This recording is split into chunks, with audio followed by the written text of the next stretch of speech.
Good afternoon, and welcome to today, a segment of today's commemoration of the first anniversary of the insurrection in Washington. I'm Bill Mills, retired editorial page editor of the Cape Cod Times, and I was asked to moderate a discussion today with Congressman Bill Keating, who was at the Capitol last January 6th, and Nathaniel Philbrick of Nantucket, the award-winning author and historian. First, I want to sincerely thank Congressman Keating for his honorable service to our country, especially during these difficult times. And I want to thank Mr. Philbrick for his scholarship and devotion to uncovering truths about American history. Welcome to both of you. Thank you. Thank you, Bill. Let's begin with Congressman Keating. Congressman, this is a somber anniversary, but please take us back 1 year ago today. You were there. What did you experience? Well, actually, I think of the night before. I came into the Capitol. I was aware there'd be a rally, I thought at the time. And I was walking in with a colleague, Republican colleague, and we talked about what was going to happen the next day. And he came to me and said, this is going to be a real S show, for lack of a better term. And I said, really? I said, that's not the sense I get. And immediately looking back, I realized there were two worlds here. The social media and what he was getting for a message for that day and what I was getting as a Democrat. So that evening, I walked around and talked to the Capitol Police. There were rallies going on, one in front of the Supreme Court, one in front of the Capitol. People were very energized in front of the Capitol. But I talked to the Capitol Police, the Metropolitan Police, the Supreme Court Police, as I walked around listening. And they all thought they had the matter under control. I asked them, how does it look for tomorrow? And they said, we've got it. We're coordinated. I think back at that moment, saying how we weren't prepared for what was about to happen. And that day, because of COVID, interestingly enough, because of the protocols, there weren't many people in the chamber at one time. We kept the numbers down, which really, as it turned out, was very important because it helped evacuate the balcony and the floor. But as I was walking over to the Capitol to watch the events, I had an emergency alert on my phone. And it said that the Library of Congress, one of the buildings, was being evacuated. We get a lot of alerts. I didn't anticipate something like that. It caught my attention and struck me, perhaps something has happened there. But I always thought it would be minor in scope. Then I got a second alert as I proceeded. And it said, it warned members and staff and everyone in the Cannon House office building, evacuate to the Rayburn building, the building I just left. And I began to think, I better head back. And then I had the third alert when that was happening saying, get to your office immediately, shelter in place, lock and board up your doors, don't go near a window. And I suddenly realized this was something extraordinary. And as the news came forth that day, some from the outside that we were getting from television, some from the internal conversations that were occurring among staff members. My staff members weren't in the building, thank goodness, because of COVID issues. So I was in the office alone, but they were giving me up-to-date messages. And it was the moment, I think, where there were reports, and sadly true reports, that there were explosives that had been planted a few blocks away at the Democratic headquarters and the Republican headquarters, that I realized there was actual strategizing and some kind of plot going on. That was obviously a diversionary tactic. So at that moment, I said, this is really a scope and a direction I don't think anyone could fully anticipate. Did you have to stay in your office until you finally had to vote for the certification? We were directed, stay in your office, do not go anywhere. Because people had broken the perimeter. And once you get in the perimeter of the building, you're attached to everything else, through tunnels and other methods. So there's no way to secure off anyone's spot. Staff members were giving minute by minute reports that were filtering back to me that the speaker's office had been breached. The people in the speaker's office. One of my colleagues took a symbol, a trophy of an axe, an actual axe off the wall, and he had it by his desk to protect himself should someone come through the office. So just to set the tone, this was very real.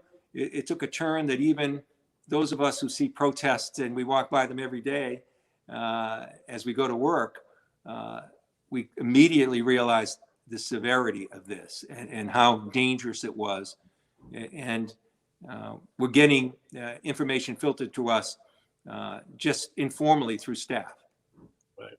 Before we go over to Nat, I just wanted to ask you, Congressman, what's been your relationship like with your colleagues across the aisle since last January 6th? Have you still been able to maintain some friendships with colleagues?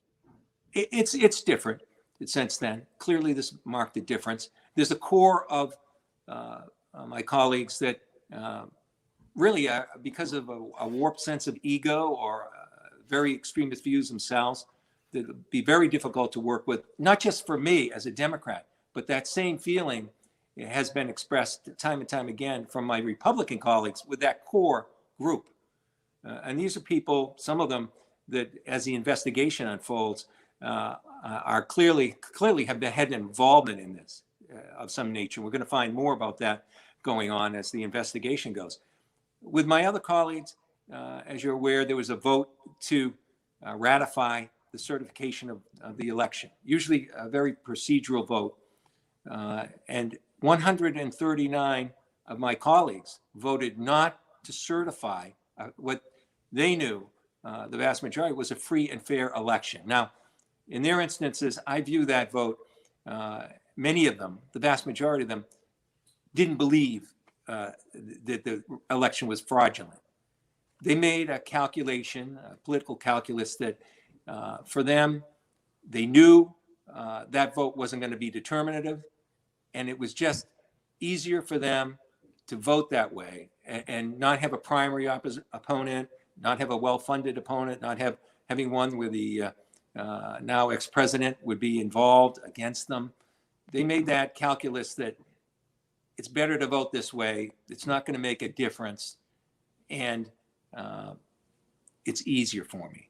And to me, political calculus is no substitute for adhering to the responsibility, the oath we take in office to uphold the Constitution, and this is clearly in that lane, and actually not being patriotic, not being true to your country. And so that was very disappointing.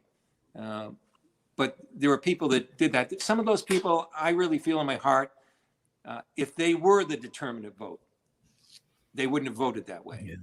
But to me, that's really no excuse for voting that way. Right. Mr. Philbrick, we need some context here.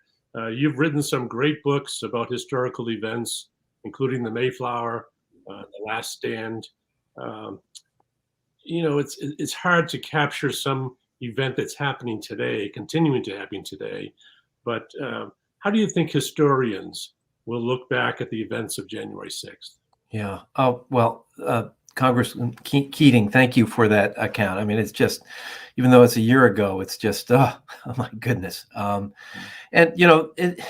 how will the future look back? It's really hard to determine that. Any historian who can claim to know where it's all headed is fooling themselves. The one thing the subject of history has taught me is humility. We're too much in the present to really have any sense of where it's going. But all I can say is this is absolutely unprecedented, this attack on the Capitol. I mean, the Capitol and the White House were burned down by the British during the War of 1812. So, there have been acts of violence against that, but that was in a war. This is something that's occurring from within our country. And you look at the revolution. It wasn't just us against Great Britain. There were loyalists and there were patriots. There always have been political divisions in this country. The writing of the Constitution created divisions, whether you were a Federalist for the Constitution and a strong federal government, or you were an anti-Federalist and you distrusted that strong federal government. These divisions have always existed. I mean, what is this country is about, and what the Constitution was trying to create was a system of laws by which these kinds of differences of political opinion, and there will always be, it's part of how a democracy works. But the Constitution created a system of laws that the transfer of power from one person to another, from one party to the other, and remember, parties did not exist when the Constitution was written, will be peaceable, will be civil, and never before in my experience, and when you look at history, people can complain about an election and claim that there were individual acts of dishonesty and things like that, but to claim that the whole process is somehow tainted is really unprecedented, and gets at the very heart of what this political system is about. We, as members of a republic and a democracy, we have to have faith in our elections. Otherwise, none of this works. And so this is a very serious time in our history, and we cannot just brush the reality of last January 6th under the rug, because you have to. If we are going to march into the future, we have to look in the past. And the one last thing: how will we look at this in the future? I think has a lot to do with how the American people respond to this challenge. Do we stay a democracy, or do we become an autocracy? And if we become an autocracy, it will be looked back as that seminal moment when a dictator, an autocrat, was able to come in. If we're going to remain a democracy, it will be looked at entirely different, and it's all up to us. You're absolutely right, Mr. Philbrick, about how this is a very serious time in our country's history. Angus King of Maine, he wrote an op-ed in the Globe saying, we are currently in a constitutional crisis. Congressman Keating, your colleague Jim McGovern up in Worcester, just had an op-ed in the Globe saying that the coup is continuing. This isn't over. Would you agree with that? Absolutely. This is ongoing. I think that's one of the important reasons to look back a year back at what happened, because we have to understand it in its totality. We still aren't there yet. That's why the importance of having this investigation that's occurring, a bipartisan investigation that's occurring, is so critical. Not only to find out the logistics of what happened, to take precautions in terms of security, but in a larger sense to say, how did it get here? Where are we going? And what can we do about it? And that's the scope of this investigation to me. And that's why it's so important. But we're clearly doing that. Look what's happening right now around the country. And it's really interesting, as Nat mentioned, when at the beginnings of our country, there were no political parties at that time. Alexander Hamilton was concerned about the ability of a new country with new people experimentally dealing with democracy, that you needed a protection. So that's where the Electoral College sprung from. But parties came in the 1800s, and they had guidelines, guardrails rather, around them. They protected us from the extremists, those parties themselves. And there were downsides to that manner of going forward, but that protection was there. The protection isn't there now. That's part of the difference. And so what we're seeing around the country right now, as we speak, is an institutionalization of this trying to affect our democratic voting process. Democracy isn't just voting. It's voting and counting the votes. You can have voting, but what good is the vote if it's not counted properly? So in our country right now, we have so many states moving forward, trying to change the law right now. The 49 states have legislation in to restrict voting in one way or another. And in the results of those, 19 of those states have already, just in the past legislative year, enacted 34 voting laws that constrain the right to vote and the access to voting. So it's ongoing. We're seeing that with people that are taking positions that were nonpartisan before, election commissioners, secretaries of state that had a strong allegiance to nonpartisanship and fairness in voting. All of a sudden, these positions are now being run for or appointed to based on, in some states, their allegiance to a big lie that occurred in this latest 2020 presidential election. And so we're seeing the institutionalization of this attempt to undercut democracy continue forward at the state and local level, as well as the federal level. Mr. Philbrick, speaking of this issue that the congressman just brought up about voting rights, do you see any parallels between what's happening today and what happened in the post-Reconstruction era, the Jim Crow laws, where they had the poll taxes, where they had literacy tests? Do you see any parallels? Yeah, disturbing parallels. I mean, it's effectively stuffing the ballot box before the election begins. If you start to limit people's access to the polls, to democracy, and this stuff has happened before in all sorts of ways. There's all sorts of ways to manipulate this, and there's been situations where all sorts of bad things have happened. But what's disturbing now is we have the rule of law, and by manipulating the rule of law, it's as Bill was saying, it's institutionalizing something that is limiting our democracy. And these are the first steps towards creating a runway for an autocrat, where there really is no way to tolerate any difference of a political opinion, because it will be contested, whether it's having ruffians in the at the polling places, whether it's physically limiting people's ability to get there.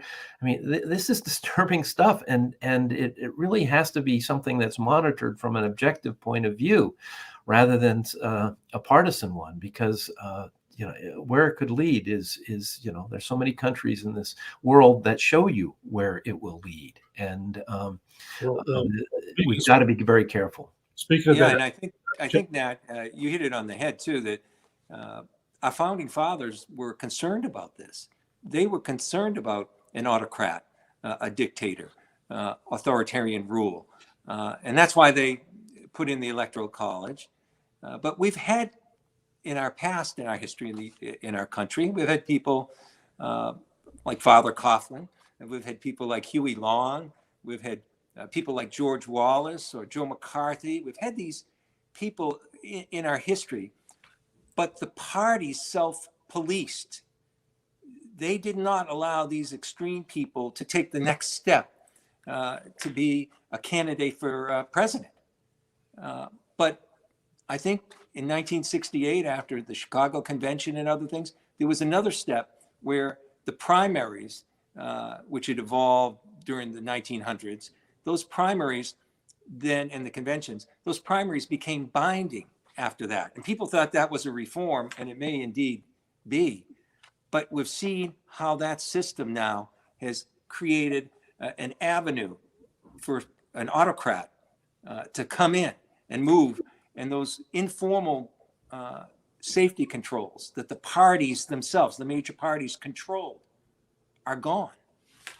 There's another factor we haven't talked about that did not happen back in the McCarthy era, and that's the issue of the fractured media. How has, and this is a question for either one of you or both of you, how do you feel that the proliferation of social media, talk radio, internet in general, has contributed to these deep divisions? I think it's a primary contribution. It's, for all of us, it just feels different now. I mean, just to be a human being in this world, and it's social media. It's where you cannot turn on the TV and trust who you're going to hear from. It's not just those three networks where there is some curating going on when it comes to the news. We now, through social media, have and this proliferation of all these avenues of getting at you.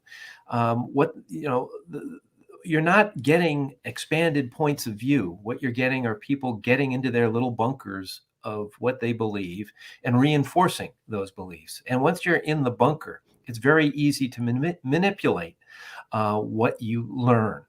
We're all at some point potentially gullible. And what happens with this social media rat hole that can consume people is that you can be conditioned to believe things that are patently false, and that's what we're seeing. And as once we dislodge ourselves from reality, anything can happen, and it means the people of this country are very deeply vulnerable to those who know how to manipulate those avenues of dissemination of the media. And so I think it's a very big part of it, and we've just got to begin to get some kind of handle on it.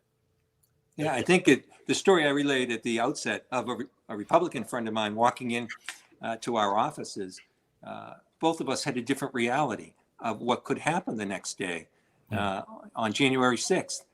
But you look at what's happened, and you look back even to the 60s and 70s, and even more recently, I think, and you'll see that journalism, Bill, and you were an editor and had control of this, and you lived in an era and worked in an era, a recent era, where there'd be journalistic controls. You would have, if you had a story, you quite often would have a policy of having two people confirming that story. There were protections built in to make sure what was printed or what was transmitted through the electronic media was true to the best of your ability. People couldn't just wander off and publish a story or have a story broadcast that was patently false. But now you can, because those controls are not on there. But what's happening right now, as we look back at January 6th, and what was happening and what we're living with and what we're going to have to contend with, is deeper than that.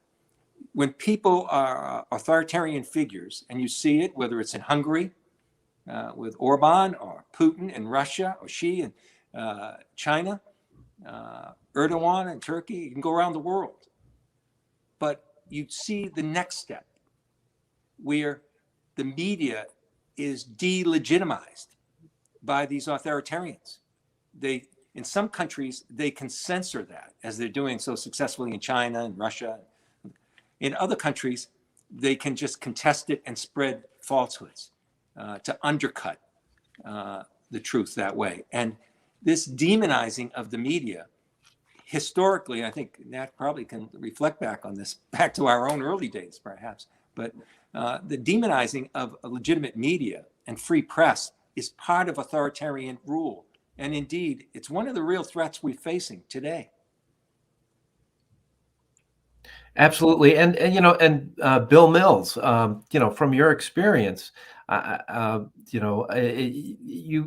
today it is just a whole different, there isn't a newsroom, I don't think. It is sad. I mean, I was trained to be a gatekeeper. As Bill said, we were trained to verify facts.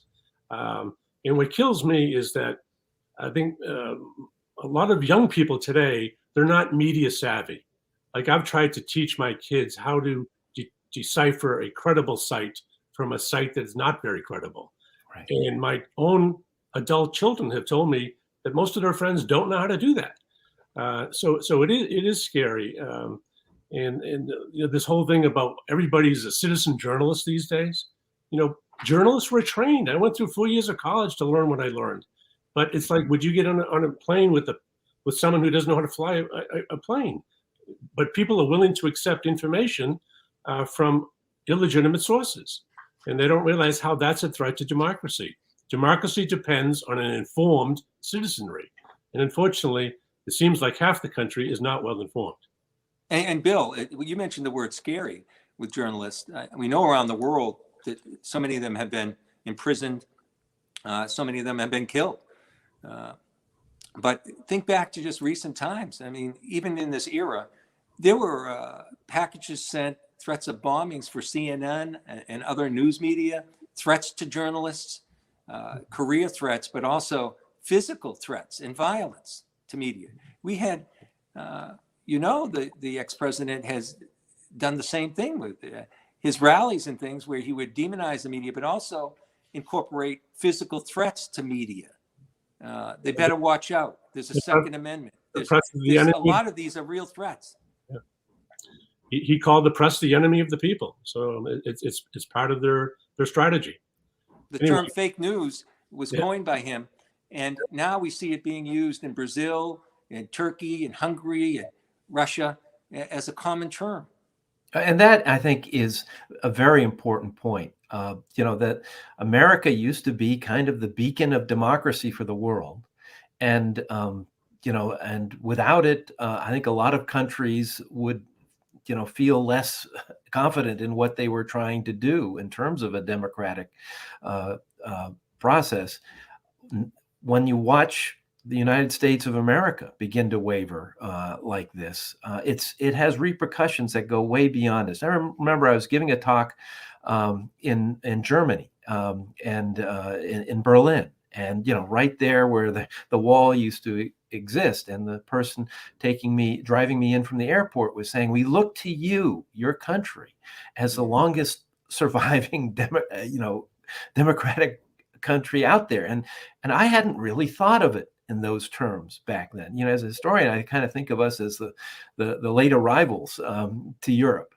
But no, when you look at it in terms of the kind of government we have, and so many European governments have, we're the one that's been around for all this time. And to see it imperiled at this point is deeply disturbing, not only to Americans, but to people around the world. Part of my job, Nat, is foreign affairs chair, with Europe in particular, with our allies. I've had discussions all during this time with our allies, private discussions. Diplomacy and diplomatic discussions are one thing. The private conversations I've had just echoes exactly what you said. They look to the U.S. as the beacon. Those people that are pro-democracy and those groups fighting authoritarianism, they use us as the example. And to have that video, to have that scene that is all over the world and keeps getting run all over the world of January 6th and the attack on the Capitol, really shook them as much as it shook any American. And even today, in private conversations, there's a concern, a layer of skepticism. Yes, we're back on track from where we were, but will it stay that way? So we're already 45 minutes into our discussion here, and I just want to try to end the show on a positive note.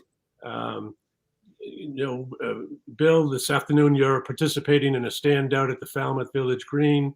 I'm going to be at one in Sandwich. But beyond those kinds of things that citizens can do, what do each of you think that citizens can do to kind of head off where we're going? Because there's a lot of people seeing a convergence of dark clouds, if I can use the weather media metaphor. That when there's a bad weather system coming from the west and one from the south, there's going to be problems in New England. There's a lot of people that see that storm gathering, especially as early as this midterm election in 2022. So, do you have any uplifting advice for what citizens can do? Well, I'll go back to January 6th as part of this. I was getting calls from my local media in Boston, that had my cell phone. And I told them I'm not leaving this place until we certify those ballots. And interestingly enough, in a bipartisan sense, Mitch McConnell over in the Senate side had said, we're not leaving this place until after we certify those ballots. One thing to remember, we persevered that day. We took an unexpected and serious attack on a democracy. But at the end of that day, we certified those votes. We moved forward. And that's something to keep in mind. Yet, this is a continuing threat, and it's a growing threat. And you talk about the hurricane coming, it's coming. And it's coming in 22, and it's coming in 24. Canada, one of the most respected political pundits in Canada just today said he expects authoritarian rule in the US by 2030. That's our closest allied country. So this is real. So what can we do? First of all, we can protect the strongest tool we have, our vote.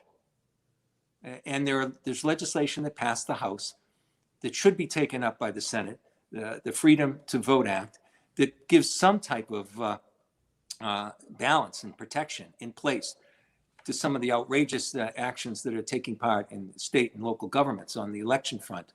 Our courts, the Supreme Court, there's a concern they won't stand up the way they have. Some of their rulings have clearly indicated that they're giving more influence to the states, but hopefully they still have authority that they can exercise. Our Justice Department, and we didn't even talk about this, but the efforts that were made in the last 4 years and during this and after this attack on our Capitol on January 6th, don't forget, even though the Attorney General for Donald Trump said the election was Joe Biden's, that it was a free and fair election result, even though he said it, even though so many other people said, even though 60 court cases said it, they have still gone forward. So we need that protection going forward, and we need an engaged Justice Department looking at what happened on January 6th so that the American public has a better sense of how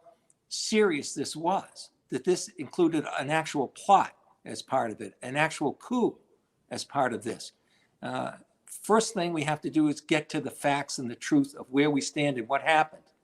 Because without that, we can't go forward. We've had people, so many people, respected people on the other side have just said, we've just got to go forward. We've got to get this behind us. We can't go forward without knowing exactly what happened. And there are things we can do legislatively to do it. And in the last analysis, the greatest power we have is in the American public itself. Democracy, it's often said, democracy is threatened most when good citizens fail to vote and get involved. So there's a great part of going forward to protect our democracy that rests in the power that people have individually. But we can't have that power that people have being diminished by what's going on right now, particularly on their rights to vote. Thank you, Congressman. Thank you. Mr. Philbrick? Yeah, if we're looking for a positive point of view or something to do, all I can say is I am by nature a pessimist.